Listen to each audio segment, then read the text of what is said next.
Good evening everyone. आप सभी का बहुत बहुत स्वागत है केजीएस जेई के इस चैनल पर। और आज आपके लिए हम लाए हैं कैप सीरीज का एक नया वीडियो, जिसमें हम कुछ बहुत ही अच्छे सवाल के बारे में डिस्कस करेंगे। और ये सवाल आपके होंगे इलेक्ट्रिक चार्जेस एंड फील्ड से। बच्चों, ये कुछ ऐसे सवाल हैं जो बार बार जेई मेंस में आपके रिपीट हुए हैं और भविष्य में भी आपके एग्जाम में आ सकते हैं। Is this clear to all of you? तो फटाफट इन सवालों को हम डिस्कस करते हैं। क्लियर? चलिए, ये आपका पहला सवाल देखो। ये क्या कह रहा है? ये कह रहा है कि particle of mass m and charge q is projected at speed u towards another identical charge particle at rest from large separation which is also free to move. कह रहा है एक पार्टिकल है, हमने मान लिया चार्ज q और मास m है, दूसरा भी आइडेंटिकल पार्टिकल है। एक पार्टिकल के पास हमने वेलोसिटी दे दी और दूसरा पार्टिकल रेस्ट में है लेकिन मूव कर सकता है। ठीक है? और ये कह रहा है find the distance of closest approach. क्या निकालना है हमको क्लोजेस्ट अप्रोच निकालनी है दोनों पार्टिकल्स के बीच की। क्लियर? दोनों पार्टिकल की क्लोजेस्ट अप्रोच क्या होगी? ठीक है, देखो बच्चों, यहां पे मैंने मान लिया एक मेरा चार्ज पार्टिकल ये है, चार्ज क्यू इसका स्मॉल m। क्लियर हो गया इतना? ठीक है, चलो। और अभी बेटा बहुत दूर कहीं पे, यहां पे देखो, यहां पे बेटा बहुत ज्यादा डिस्टेंस पे एक हमारा दूसरा चार्ज पार्टिकल है। दूसरा चार्ज पार्टिकल है बच्चों, हमने मान लिया कुछ, यहां पर दूसरा चार्ज पार्टिकल है q मास, m मास हो गया, चार्ज इसका q हो गया। ठीक है, अभी देखो इन्फिनिटली डिस्टेंस दूर है। चलो, और कह रहा है कि इस q चार्ज को u वेलोसिटी से फेंका गया है दूसरे चार्ज की तरफ। ठीक है, तो इसको हमने u वेलोसिटी से दूसरे चार्ज की तरफ फेंका है। ठीक है, अब बताओ इनकी क्लोजेस्ट डिस्टेंस ऑफ अप्रोच क्या होगी? ठीक है, चलिए फटाफट से इस प्रॉब्लम को हम एनालाइज करते हैं। देखो बच्चों, अभी ये इनफाइनाइट डिस्टेंस पे है। ठीक है, अभी किसी प्रकार का फोर्स इन दोनों चार्ज पार्टिकल के बीच में नहीं होगा। ठीक है, लेकिन क्या होगा, जैसे बेटा ये अपनी वेलोसिटी के कारण ये चार्ज पार्टिकल आगे आएगा आगे आएगा आएगा आएगा, तो एक किसी डिस्टेंस में अब दोनों चार्ज पार्टिकल पॉजिटिव हैं तो उनके बीच में एक रिपल्सन फोर्स लगेगा, आप सभी जानते हो।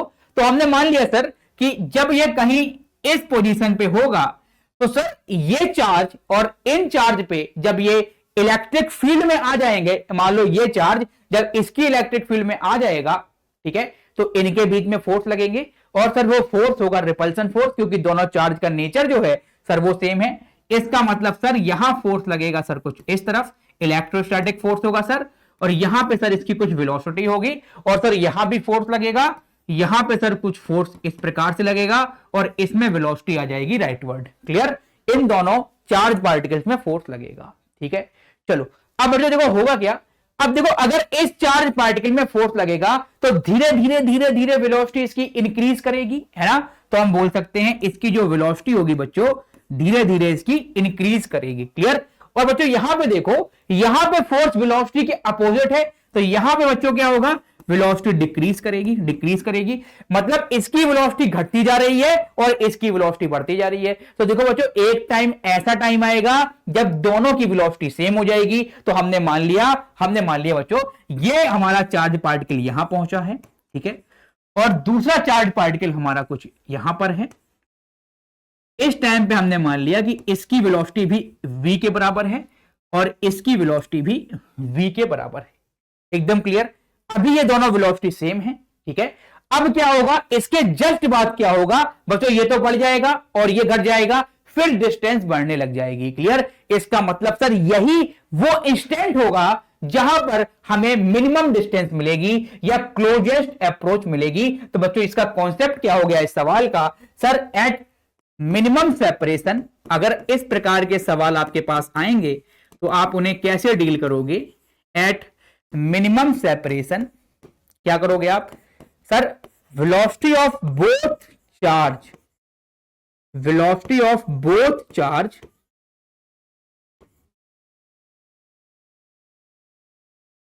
मस्ट बी सेम,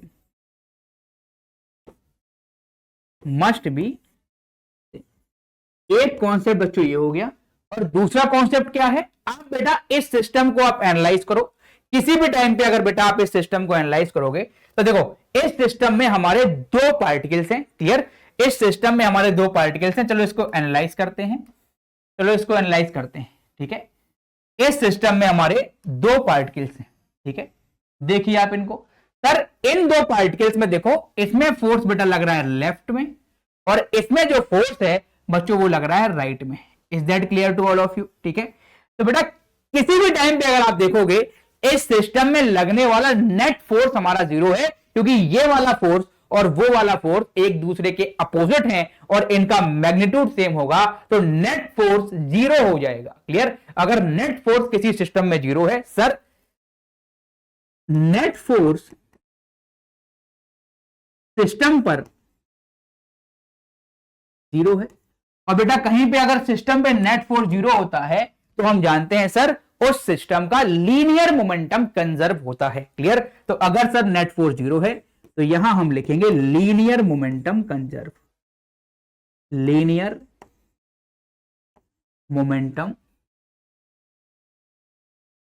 कंजर्व, ठीक है। यह बहुत इंपॉर्टेंट है सर, अगर किसी भी सिस्टम में लगने वाला फोर्स जीरो है तो सर हम हमेशा लीनियर मोमेंटम कंजर्वेशन की इक्वेशन बना सकते हैं, क्लियर। और सर ये हमारा इलेक्ट्रिक फोर्सेस इसमें एक्ट कर रहे हैं, सर ये कंजर्वेटिव फोर्स होते हैं, इसलिए सर हम इसमें एनर्जी कंजर्वेशन की इक्वेशन भी बना सकते हैं। तो बच्चों दो इक्वेशन हमारी इस प्रॉब्लम में बनेगी, पहली बनेगी बच्चों लीनियर मोमेंटम कंजर्वेशन और दूसरी बनेगी एनर्जी कंजर्वेशन, क्लियर। क्योंकि ये कंजर्वेटिव सिस्टम है, किसी प्रकार की एनर्जी का लॉस नहीं हो रहा है, क्लियर। तो देखो पहली इक्वेशन आएगी हमारी मोमेंटम कंजर्वेशन से।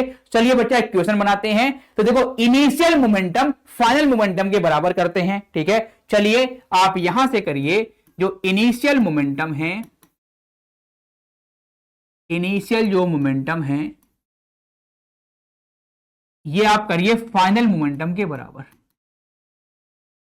ये हमारा लीनियर मोमेंटम है, क्या है, लीनियर मोमेंटम है, ठीक है।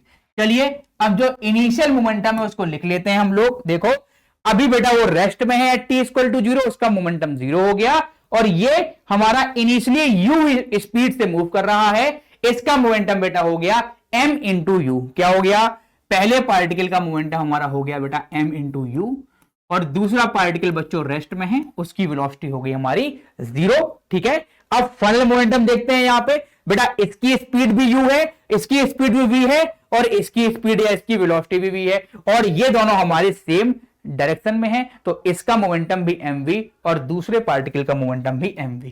इसका मतलब mv प्लस mv, क्लियर। तो ये हो जाएगा बच्चों mu equal to 2mv, m से m कट गया और जो v होगा ये हमारा आ जाएगा u/2, ठीक है बेटा। ये हमारी ये आ गई first equation by linear momentum conservation, clear.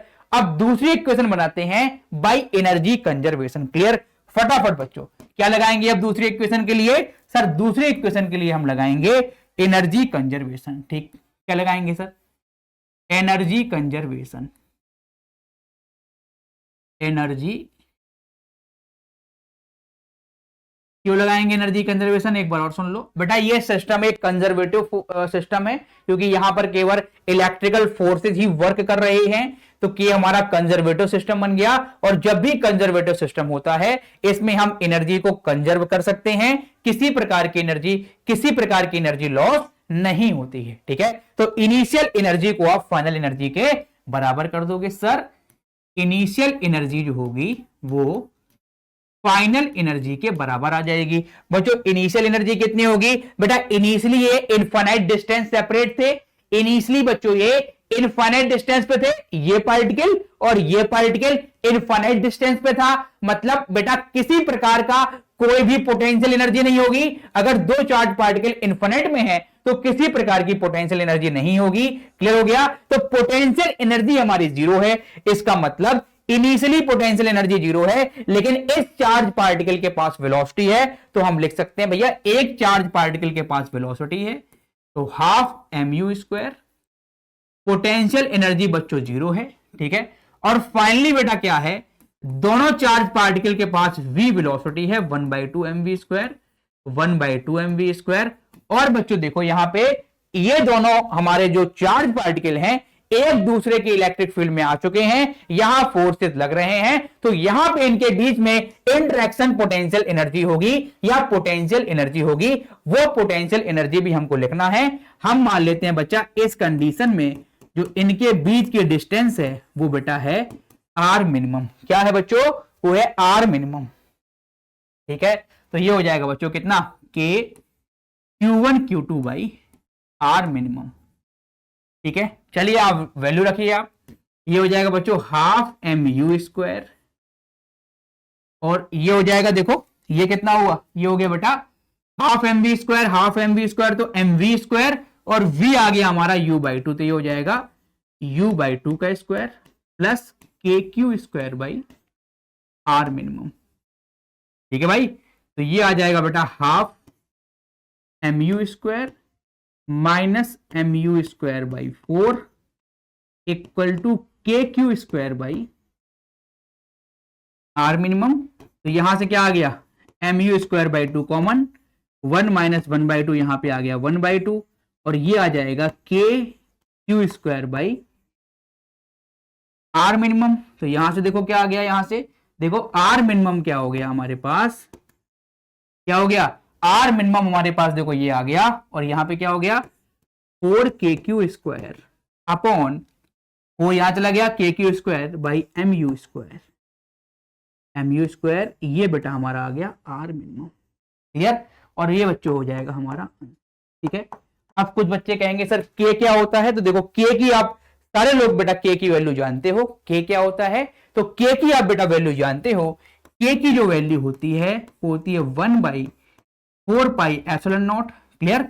ये हमारी k की वैल्यू होती है, और अगर आप इसकी वैल्यू एग्जैक्ट लिखना चाहते हो तो ये होती है 9 इंटू 10 की पावर 9। क्लियर? आप इसकी वैल्यू भी रख सकते हैं और इसकी वैल्यू रख के इसका आंसर निकाल सकते हैं। ठीक है, इस प्रकार का कोई भी क्वेश्चन आपके पास होगा, ठीक है, आप उसमें दो इक्वेशन बना सकते हैं, एक मोमेंटम कंजर्वेशन और दूसरी एनर्जी कंजर्वेशन। ठीक है, आपको मोमेंटम कंजर्वेशन के लिए देखना पड़ेगा कि नेट फोर्स सिस्टम पे 0 हो, और अगर केवल कंजर्वेटिव सिस्टम एक्ट कर रहा है तो उसमें हमारी क्या होगी, एनर्जी भी कांस्टेंट होगी। चलिए आइए, ये हमने डिस्कस कर लिया, नेक्स्ट डिस्कस करते हैं। क्लियर?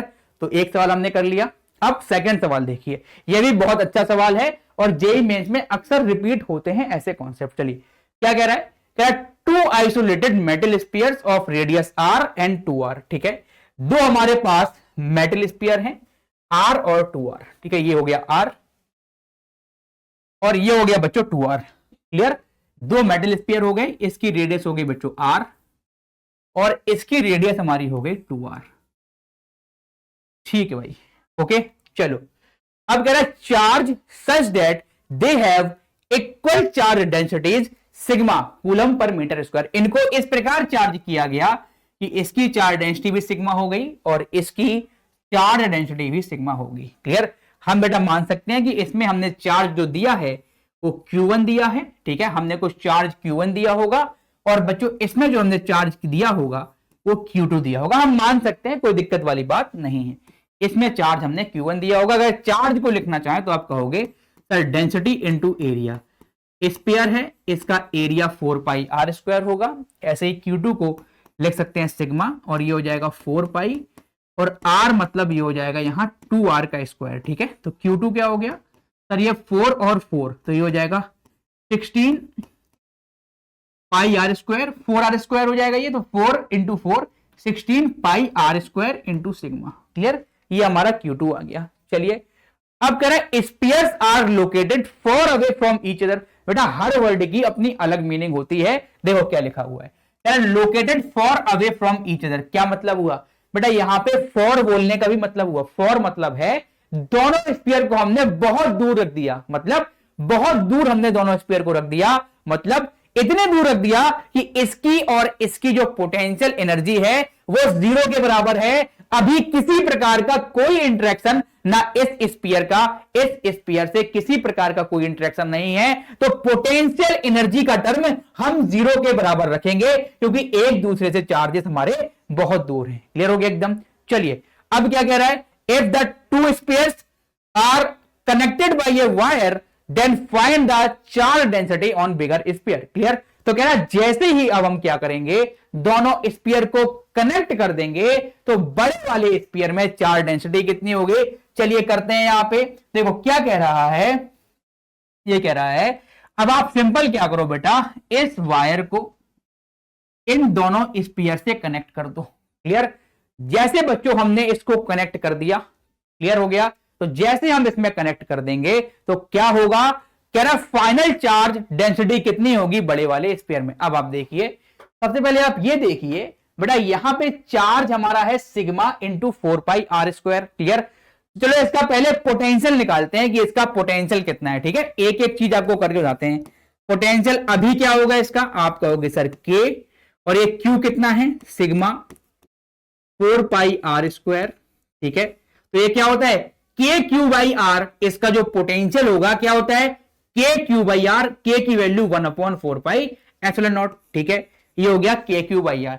बेटा V2 लिखो एक बार, V2 क्या होगा sir, K Q by R, K Q क्या है बेटा, ये हो जाएगा sigma into 4π into 4r² by 2r। Clear, देखो 2r से बेटा ये 4 कट गया, तो ये कितना आ गया, क्या है sir, k into sigma 8πr, ऐसा कुछ आया, r से r² कट गया। अब हम देख सकते हैं बच्चों, ये आ रहा है हमारा कितना, r से r² कट गया, तो ये कितना आ रहा है, ये आ रहा है 4π सिग्मा इंटू के, और वो क्या आ रहा है, वो आ रहा है 8π सिग्मा इंटू के। मतलब सर पोटेंशियल में डिफरेंस है, सर पोटेंशियल में अगर डिफरेंस है तो हम जानते हैं सर करंट फ्लो करती है। अगर पोटेंशियल में डिफरेंस है, इसका मतलब सर अगर इस वाले बड़े वाले स्फीयर का हमारा पोटेंशियल ज्यादा है तो हमेशा जो करंट फ्लो करेगी, ये चार्ज फ्लो करेंगे, वो हाई पोटेंशियल से लो पोटेंशियल फ्लो करेंगे। तो सर हमें पता है कि सर क्या है, यहां पे V2 जो है वो V1 से ज्यादा है। ठीक है, इसलिए सर यहां फ्लो ऑफ चार्ज होगा, और तब तक फ्लो ऑफ चार्ज होगा जब तक दोनों सरफेसेस के पोटेंशियल सेम ना हो जाएं। ठीक है, तो क्या होगा सर, यहां पे फ्लो ऑफ चार्ज होगा, यहां पर फ्लो ऑफ चार्ज होगा, फ्लो ऑफ चार्ज होगा, या फिर इसे हम बोलेंगे करंट बहेगी, करंट बहेगी, करंट फ्लो होगी, करंट फ्लो होगी। और कब तक फ्लो होगी, जब तक दोनों के पोटेंशियल सेम ना हो जाएं। ठीक है, जब तक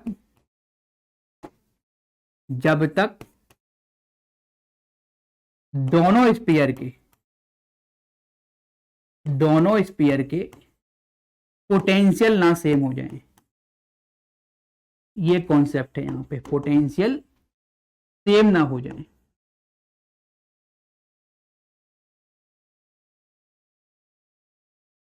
सेम ना हो जाए, क्लियर। इसका मतलब सर जो करंट होगी वो किस प्रकार बहेगी, सर चार्ज बड़े वाले से छोटे वाले की तरफ आएंगे। सर करंट हमारी कुछ देखो इस प्रकार बहेगी, है ना, करंट सर कुछ इस प्रकार बहेगी।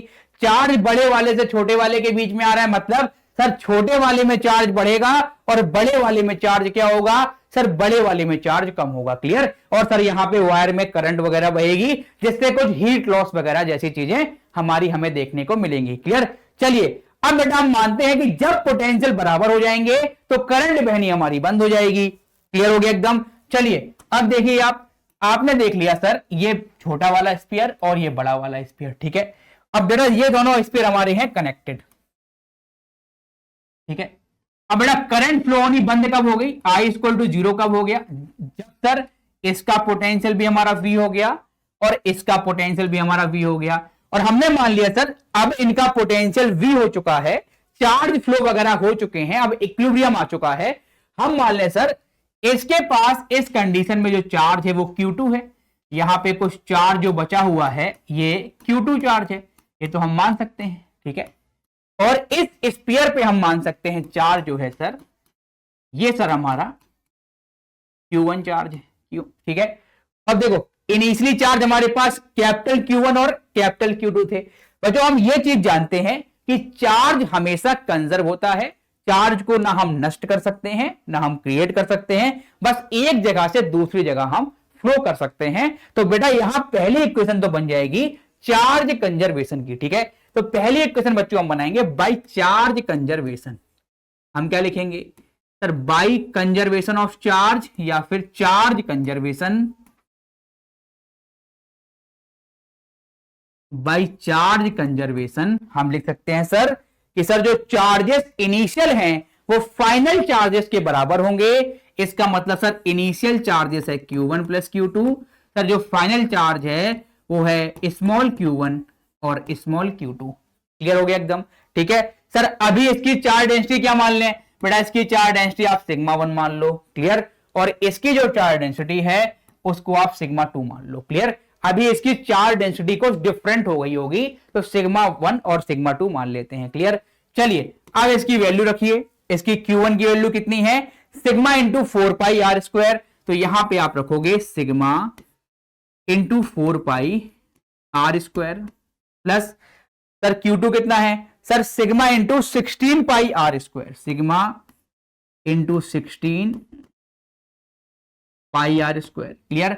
सर ये Q1 कितना है, वो जो Q1 लिख सकते हैं हम, क्या लिखोगे सर, इसकी चार्ज डेंसिटी इंटू इसका area sir 4 pi are square, ठीक है। और इसको क्या लिखोगे आप Q2 को, इसको सर लिखोगे चार्ज डेंसिटी सिग्मा 2 इंटू इसका एरिया 4 पाई 2r का स्क्वायर, क्लियर। ये हमारी होगी पहली इक्वेशन, ठीक है। चलिए अब यहां पे हम क्या करते हैं, अब यहां पे हम एक बार दूसरी इक्वेशन बना लेते हैं।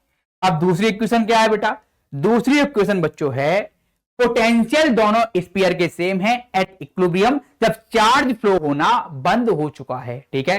तो हम बोल सकते हैं सर अब जो पोटेंशियल है एट इक्विलिब्रियम लिखेंगे, एट इक्विलिब्रियम हम बोल सकते हैं सर इसका पोटेंशियल पहले वाले का सर ये हो जाएगा KQ1 by capital R, sir KQ1 by capital R, sir ये बराबर होगा सर दूसरे वाले का पोटेंशियल, तो हो जाएगा KQ2 बाई इसकी रेडियस हो जाएगी 2r, क्लियर। अब देखो K से बेटा यहां पे देखिए आप, K से K कट हो गया, R से R कट हो गया, तो 2Q1 इक्वल टू आ गया बेटे Q2, क्या आ गया 2Q1 इक्वल टू आ गया Q2। तो यहां पे हम इस रिलेशन का भी यूज कर सकते हैं। तो यहां पे देखो हमें चार्ज डेंसिटी निकालनी है बड़े वाले स्फीयर की, तो हम क्या करें, यहां पे Q1 की जो वैल्यू है, क्योंकि अगर हम Q2 निकाल पाएंगे तभी बेटा सिग्मा 2 आ पाएगा, क्लियर। तो हम Q2 निकालने की कोशिश करेंगे, तो यहां पे जो Q1 है उसको रिप्लेस करना पड़ेगा, और यहां से जो Q1 बच्चों आता है वो आता है Q2 बाई 2, ठीक है। तो ये हो जाएगा बच्चों Q2 बाई 2 प्लस Q2, ठीक है।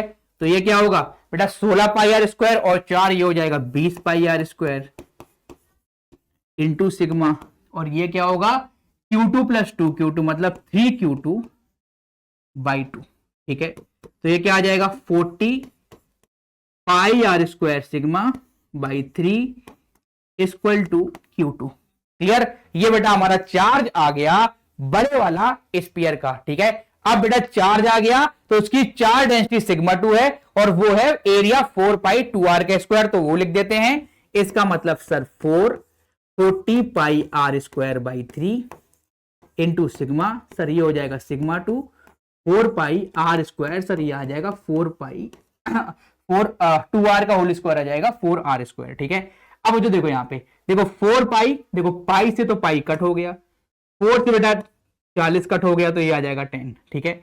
अब देखो यहाँ पे क्या है आर स्क्वायर से बच्चों आर स्क्वायर कट आ गया, ठीक है। तो ये क्या होगा सर, ये हो जाएगा 10 सिग्मा बाई 3, यहाँ पे क्या आ गया 10 सिग्मा बाई 3, क्लियर। और यहाँ पे देखो बेटा 4 आ रहा है यहाँ पे, ठीक है। यहाँ पे आ गया आपका 4 और ये देखो हमारा 4 चला गया नीचे, ठीक है। और ये आ गया हमारा सिग्मा 2 के बराबर। तो बच्चों यहां से सिग्मा 2 क्या आ गया, सिग्मा 2 बच्चों यहां से आ गया, हम देख सकते हैं यहां पे अगर हम देखें सिग्मा 2 बच्चों क्या आया हमारे पास, सिग्मा 2 हमारे पास आया, ये आया बच्चों कितना 10 सिग्मा अपॉन 12,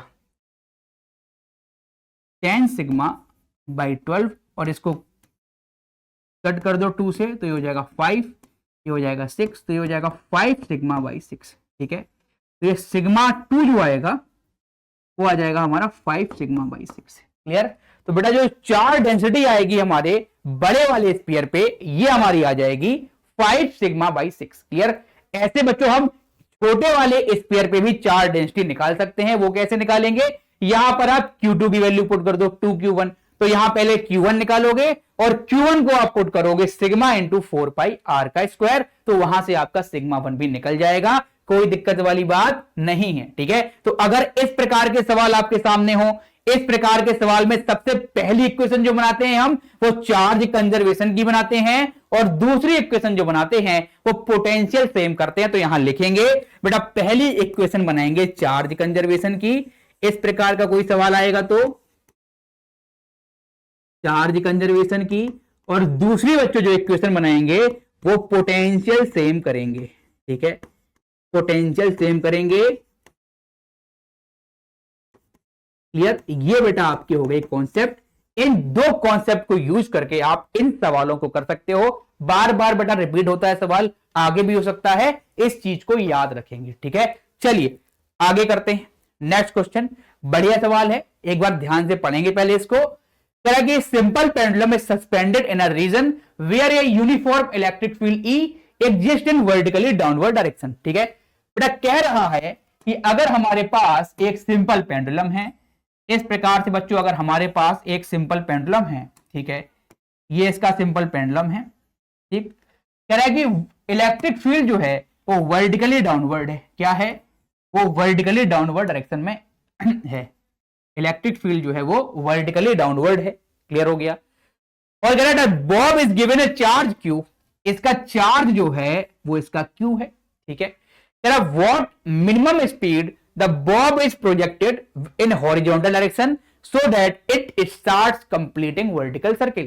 कह रहा है आप कितनी मिनिमम स्पीड से छोटे वाले बॉब को फेंकोगे कि ये एक कंप्लीट वर्टिकल सर्किल को कंप्लीट कर ले। क्लियर हो गया एकदम।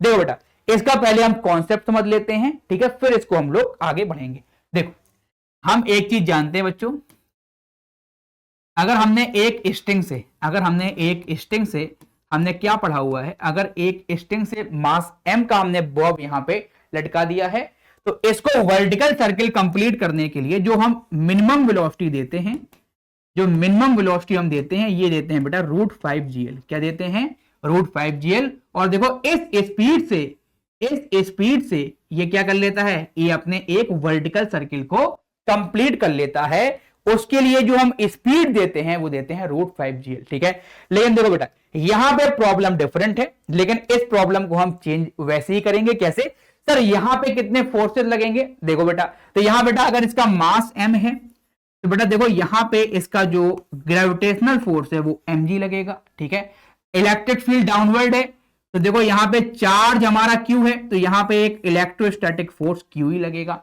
एकदम क्लियर हो गया आपको। ठीक है, अब बच्चों यहां पे ये देखो कि जो नेट फोर्स है, जो हमारा देखो अब जो हमारा नेट फोर्स इस कंडीशन में आ रहा है, यहां देखिए आप, यहां पे जो अपना नेट फोर्स अपना आ रहा है वो अब आ रहा है mg प्लस QE। ठीक है, अब आप ये देखो इस नेट फोर्स को बच्चों हम लिखते हैं mg इफेक्टिव, और ये हो जाएगा mg प्लस QE। ठीक है, अब यहां देखो यहां पे बेटा जो g इफेक्टिव की वैल्यू हो जाएगी वो हो जाएगी mg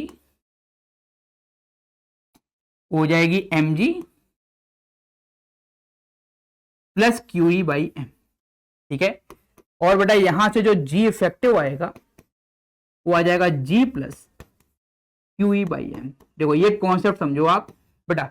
इस प्रकार के सवाल जो होते हैं, ठीक है, जिनमें बेटा हमारे ग्रेविटेशनल फोर्स के अलावा कोई और फोर्स प्रेजेंट होता है, तो वहां हम g को रिप्लेस करते हैं g इफेक्टिव से। ठीक है, तो यहां पे लिखेंगे अगर ग्रेविटेशनल फोर्स के अलावा, अगर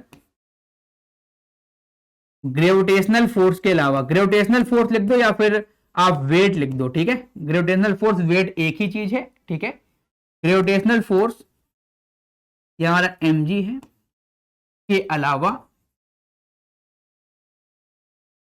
कोई और फोर्स भी प्रेजेंट हो, कोई और फोर्स भी प्रेजेंट हो, कोई और फोर्स भी, जैसे यहां पे कौन सा प्रेजेंट है, इलेक्ट्रोस्टैटिक फोर्स, और फोर्स भी प्रेजेंट हो,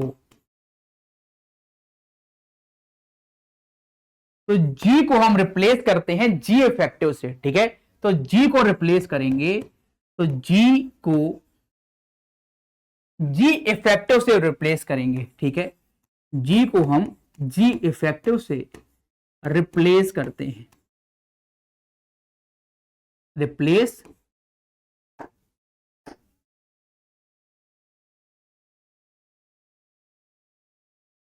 करते हैं, क्लियर। अगर ग्रेविटेशनल फोर्स के अलावा आपका कोई और फोर्स है mg के अलावा, तो हम क्या करते हैं भाई, हम g को g इफेक्टिव से रिप्लेस करते हैं और आप देखते हैं नेट फोर्स जो होगा वो m इंटू जी इफेक्टिव बनेगा। तो g इफेक्टिव की जो वैल्यू आएगी वो हमारी आ रही है, तो जो g इफेक्टिव की वैल्यू आ रही है बेटा वो आ रही है g plus q E by m, ठीक है। तो बेटा अब कुछ नहीं करना है आपको, अब कुछ करना ही नहीं है, तो अब तो बहुत आसान हो गया आपके लिए। सर आपके पास जो पेंडुलम है उसमें आप क्या करिए, उसमें आप क्या करिए पेंडुलम में, तो आपको जो स्पीड देनी पड़ेगी, अब यहां से अगर आप जो स्पीड दोगे u, कि आपका मिनिमम इतना स्पीड दे दो कि ये पूरा का पूरा हमारा एक वर्टिकल सर्किल कंप्लीट कर ले, तो आप जानते हैं सर जो u हमारा होगा सर ये होगा √5। अब g को हम g इफेक्टिव से रिप्लेस कर देंगे सर, यहां पे आ जाएगा g effective into l, clear. तो ये u मिनिमम कितना हो जाएगा बच्चों, ये u मिनिमम हो जाएगा √5, g को हम लिख देंगे g, ये हो जाएगा plus q E by m into l, clear. तो ये बेटा हमारी क्या होगी, मिनिमम स्पीड होगी, जिससे हम अगर इस बॉब को फेंकेंगे हॉरिजॉन्टली तो बेटा ये हमारा एक कंप्लीट सर्किल को पूरा कर लेगा, क्लियर। ये आपको समझ में आ गया होगा, यहां पे mg लग रहा है और qe लग रहा है, क्लियर हो गया एकदम, ठीक है। जी इफेक्टिव की वैल्यू बेटा डिफरेंट केसेस में डिफरेंट होती है, आपने पढ़ा होगा। अगर लेफ्ट ऊपर की ओर जाती है तो ये जी इफेक्टिव जी प्लस ए हो जाता है, लेफ्ट नीचे आती है तो जी इफेक्टिव जी माइनस ए हो जाता है। अगर हॉरिजॉन्टल चलते हैं तो ये जी इफेक्टिव √g² प्लस a² बन जाता है, आपने पढ़ रखा होगा। तो हमेशा अगर आपको ये ध्यान रखना है कि ग्रेविटेशनल फोर्स के अलावा कोई और फोर्स अगर आपका प्रेजेंट है तो आप जी को जी इफेक्टिव से रिप्लेस कर दोगे, एकदम क्लियर। बहुत ही आसान सवाल था।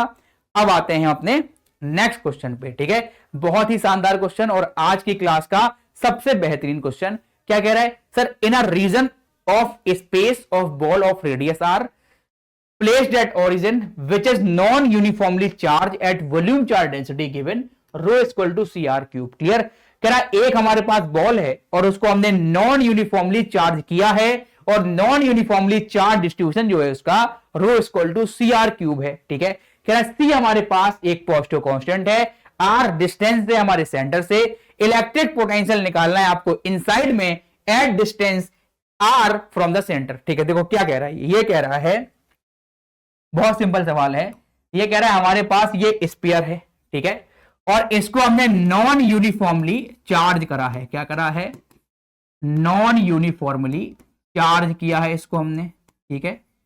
और बच्चों जब इसको हमने नॉन यूनिफॉर्मली ऐसे चार्ज किया है, हमने मान लिया इसको हमने कुछ पॉजिटिव चार्ज हमने इसको दे दिया है ऐसे कुछ, ठीक है, और जो इसकी चार्ज डेंसिटी है वो है cr क्यूब, इसी प्रकार से है, यस इसी प्रकार से cr क्यूब इसकी चार्ज डेंसिटी है। इसका मतलब सर जैसे r बढ़ता जाएगा हमारी वॉल्यूम चार्ज डेंसिटी बढ़ती जाएगी, मतलब जो इस स्फीयर के आगे वाले पॉइंट्स होंगे, मतलब जो किनारे वाले पॉइंट्स होंगे वहां चार्ज डेंसिटी ज्यादा है, मतलब वहां चार्ज ज्यादा भरा हुआ है और अंदर की तरफ चार्ज थोड़ा कम है, मतलब नॉन यूनिफॉर्मली डिस्ट्रीब्यूशन है, क्लियर हो गया एकदम, ठीक है।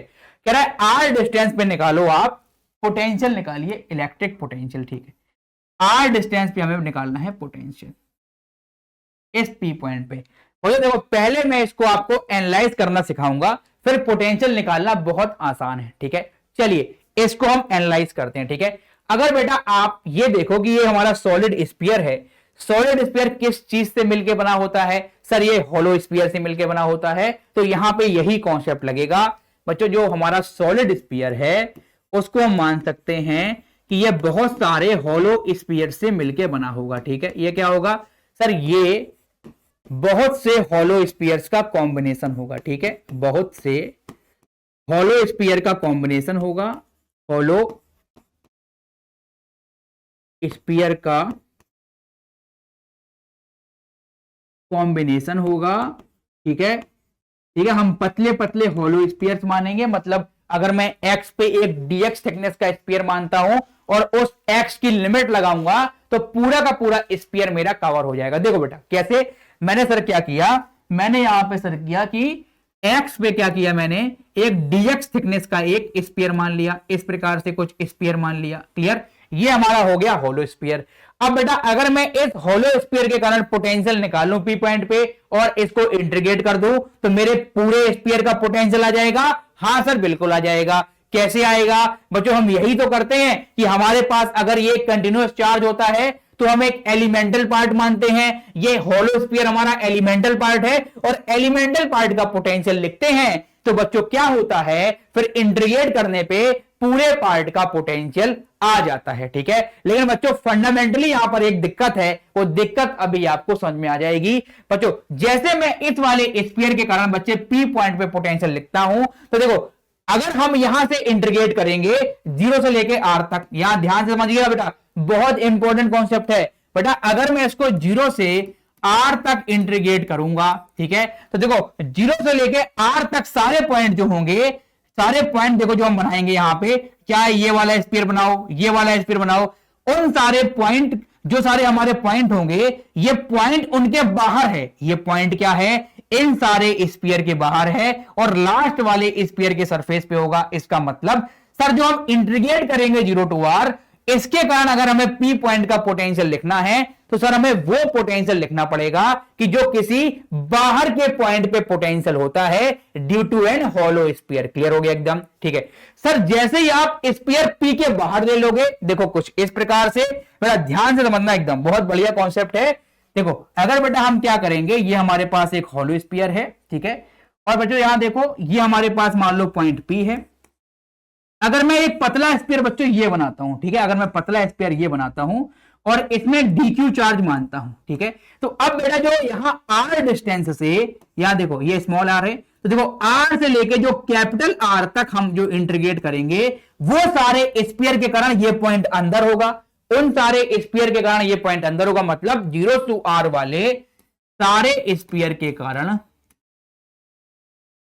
सारे स्फीयर के कारण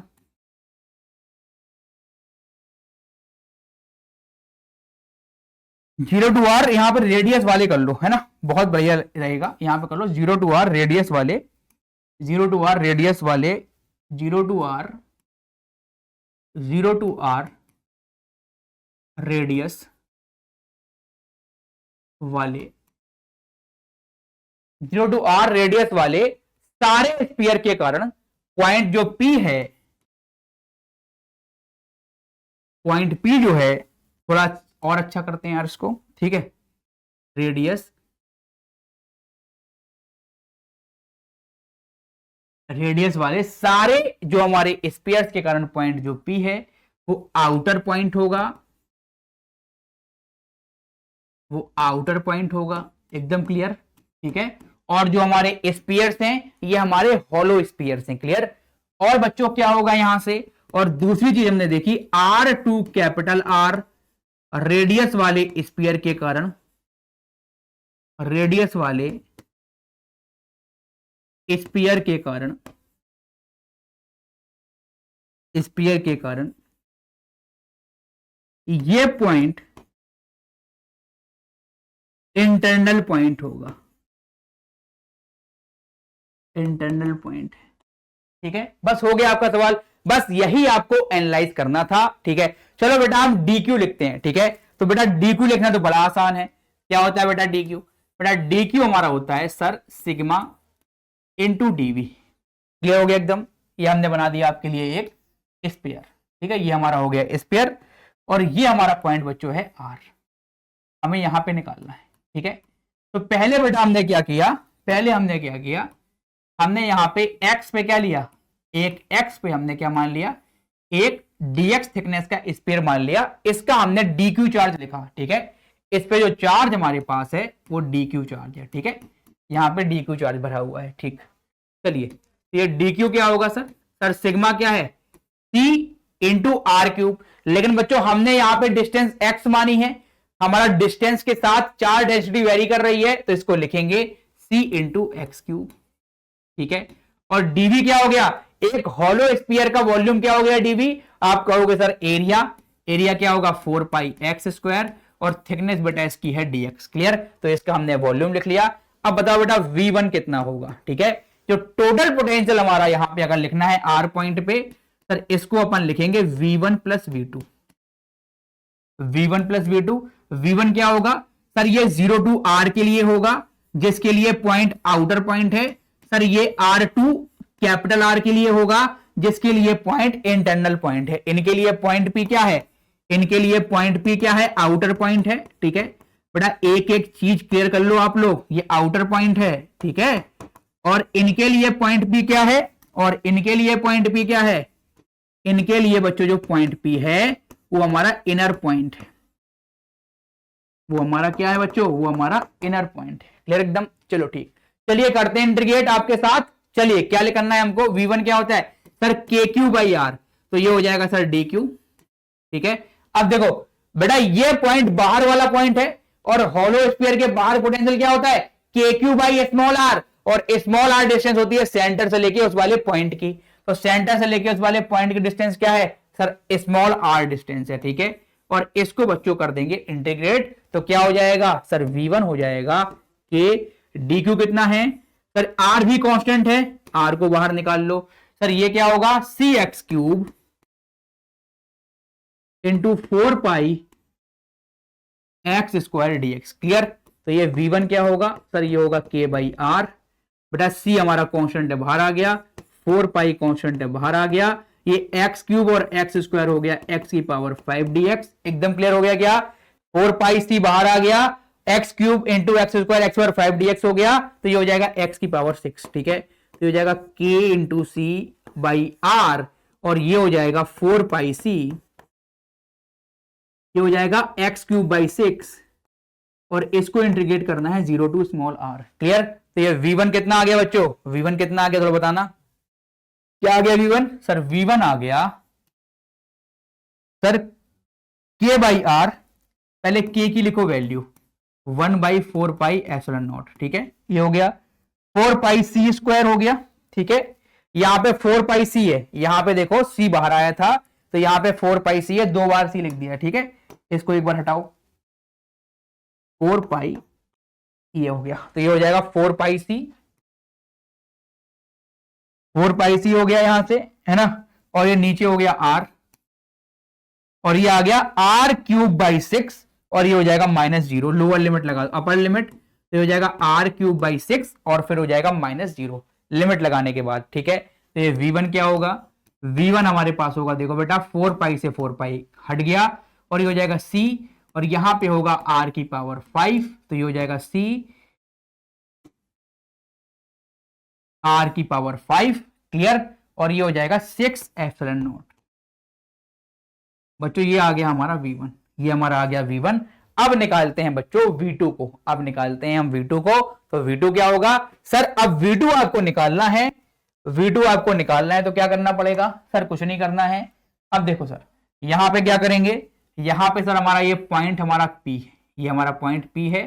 अब सर जो स्फीयर लोगे हॉलो, ये बाहर की तरफ लोगे, मतलब ये बाहर स्फीयर ले लोगे, तो देखो अगर इस थिकनेस का कोई आप स्फीयर ले लोगे, वही x पे dx वाला कोई स्फीयर ले लिया आपने, यहां पे देखो ये जो x है, यहां पे dx थिकनेस का कोई स्फीयर ले लिया, और यहां पे चार्ज आपका dq है, तो dq को बेटा आप वही लिखोगे, क्या लिखोगे यहाँ पे, dq जो आपका होगा वो हो जाएगा सिग्मा इंटू dv, तो वही लिखोगे आप, dq जो आपका होगा वो होगा c into X cube 4 pi X square into dx। Clear हो गया एकदम, ठीक है। अब सर ये जो सारे स्फीयर्स हैं उनके कारण ये पॉइंट जो है सर वो इंटरनल पॉइंट है, और बच्चों हॉलो स्फीयर के केस में इंटरनल पॉइंट पे वही पोटेंशियल होता है जो हॉलो स्फीयर के सरफेस पे पोटेंशियल होता है। क्लियर, इसका मतलब सर जो v2 होगा वो क्या होगा सर, जो v2 होगा क्या होगा, पहले बताओ। ये dv क्या होगा, ये dv अगर हम निकालें तो देखो आप इसके सरफेस पे निकालोगे,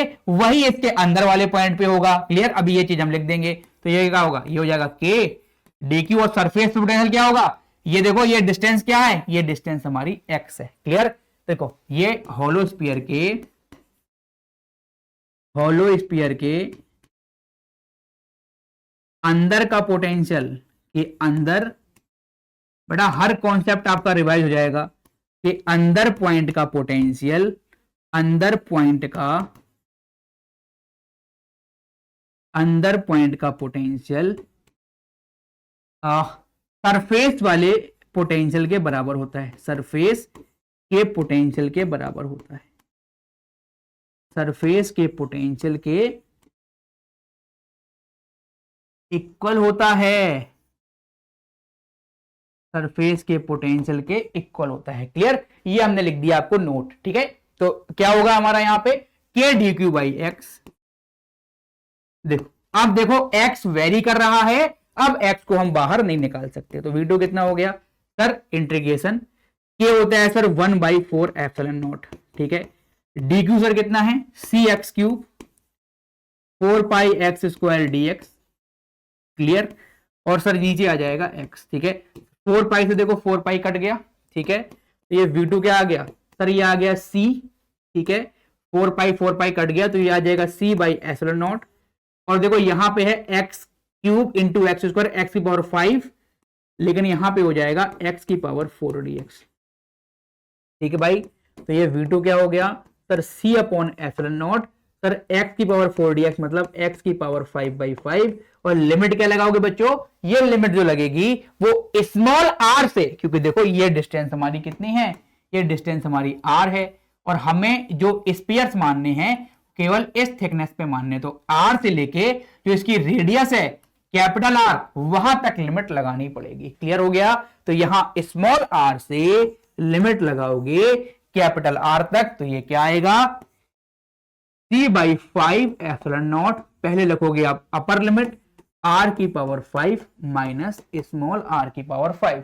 तो अगर कोई टोटल पोटेंशियल पूछे, अगर कोई टोटल पोटेंशियल आपसे पूछेगा, यहां पे देखो v एट पॉइंट P अगर आपसे कोई पूछेगा तो आप क्या कहोगे, आप कहोगे sir v1 plus v2, v1 plus v2। तो क्या आएगा यहां से सर P पॉइंट का पोटेंशियल आपका आ जाएगा, v1 कितना है, ये आपका सी आर की पावर 5 अपॉन 6 एप्सिलॉन नॉट। ठीक है, सी आर की power 5 upon 6 epsilon not plus ये क्या है c अपॉन 5 एप्सिलॉन नॉट, और ये क्या है r की पावर 5 माइनस स्मॉल r की पावर 5। क्लियर, तो बच्चों ये आपका जो पोटेंशियल है वो हमने निकाल लिया, ये जो आपका पोटेंशियल है ये हमने कैलकुलेट कर लिया। क्लियर हो गया एकदम। ठीक है, तो बेटा इस प्रकार से अगर कोई नॉन यूनिफॉर्म चार्ज डिस्ट्रीब्यूशन है तो उसका पोटेंशियल किस प्रकार निकालते हैं आप देख सकते हैं। ठीक है, तो एक बहुत ही बढ़िया सवाल है, इसको एक एक बार और देख लेना आप लोग और कॉन्सेप्ट को क्लियर कर लेना। तो नेट जो हमारा पी पॉइंट पे पोटेंशियल होगा, ये पोटेंशियल हमारा आ जाएगा सी आर की power 5/6 epsilon not plus c upon 5 epsilon not into r की पावर 5 माइनस स्मॉल आर की पावर 5। क्लियर, तो बच्चों आज के लिए केवल इतना ही। फिर अब हमने इलेक्ट्रिक चार्जेस एंड फील्ड के लगभग 4 वीडियो अपलोड कर दिए हैं कैप सीरीज में। अब जो नई आपका चैप्टर आने वाला है वो कैपेसिटेंस चैप्टर आएगा, तो इसी प्रकार पढ़ते रहिए और फिर आज के क्लास को हम फिर यहीं पे एंड करेंगे। Bye bye, take care.